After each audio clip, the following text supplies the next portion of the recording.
Hi, I'm Jules T and welcome to my channel. Have you ever encountered a friend who is always better than you in every aspect? He could be better than you in studying, always getting an extra A more than you, even though you put in more hours than him during studies.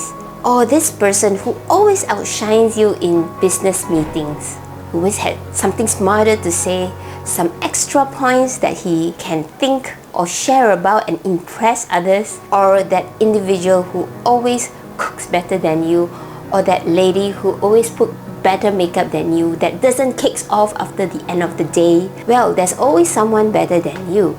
And I've always wondered, what is the secret sauce? What is the factor that makes them always better than you, that always outshines you? During one of those time-wasting sessions I had at home, when I come back from work and I would scroll on my Instagram for a good half an hour.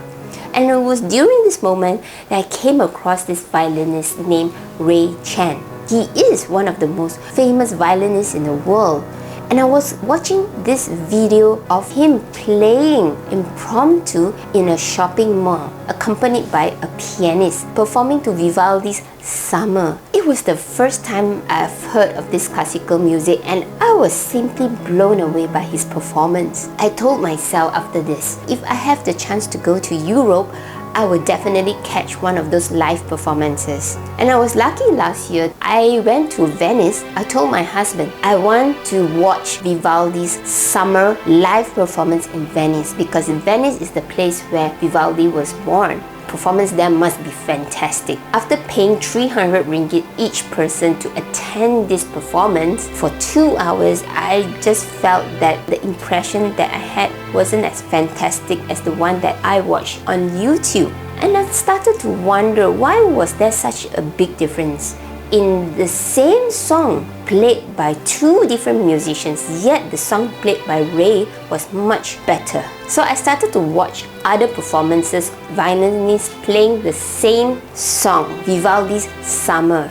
And I compared between the multiple violinists. I realized something that made Ray really stand out among all the violinists, and that was his passion in what he was doing.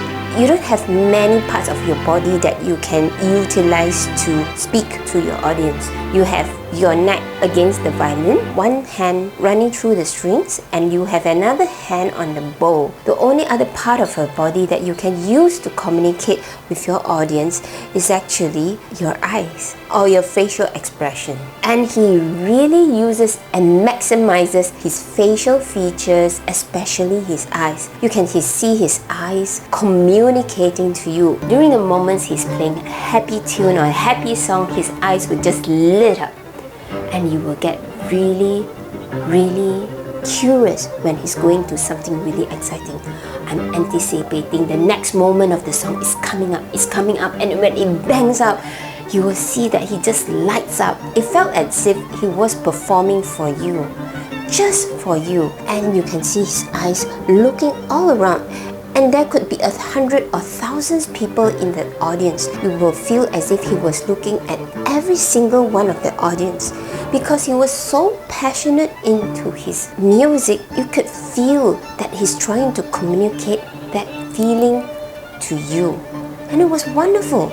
And I was wondering what was the key essence to that. Then I realized that it was because of his passion. He was living through his music, his song, his performances, and that's what made him stand out across and against other violinists in the world. That leads me to one of my experiences when I was interviewing a candidate for a job. Well, this candidate was a fresh graduate with not much working experience in the position I was trying to fill. And there was no doubt about it, I was interviewing a fresh graduate, but he knew what this job was about. I knew he was desperate for a job, but at the end of the interview, my friend asked me, so did he qualify? He's a really outstanding individual, but I don't see his passion on the job. But during the interview, he said he was really passionate about the job. But you can see a difference, because during the interview, I was asking him a lot of general questions about the subject itself, which I think that this topic can be easily researched,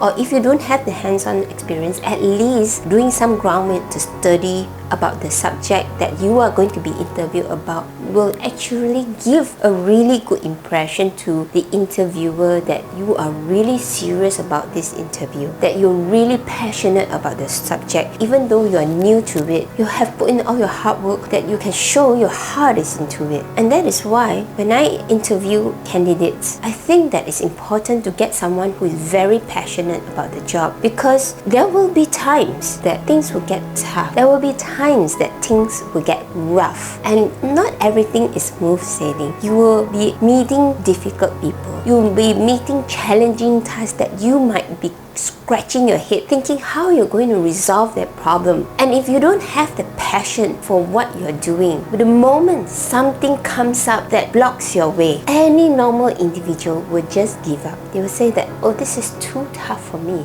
I can't move on.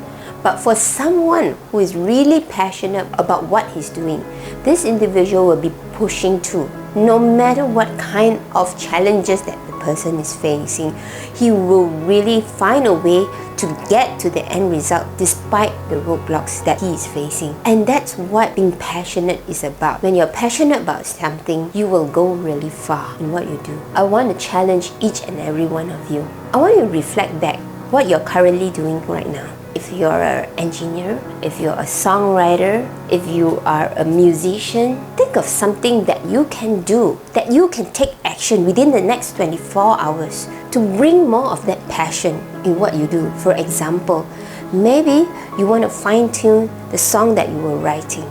Maybe you want to improve on the existing process. So these are kind of small little actionable items that could trigger to create more passion in what you're doing. So I would like you to write down in the comments, what are you going to do in the next 24 hours to bring that passion in what you do. Thank you for watching, and if you like this channel, remember to subscribe so that you will be notified of any new videos that come up, and be sure to click the like button, and I'll see you in my next video. Thank you.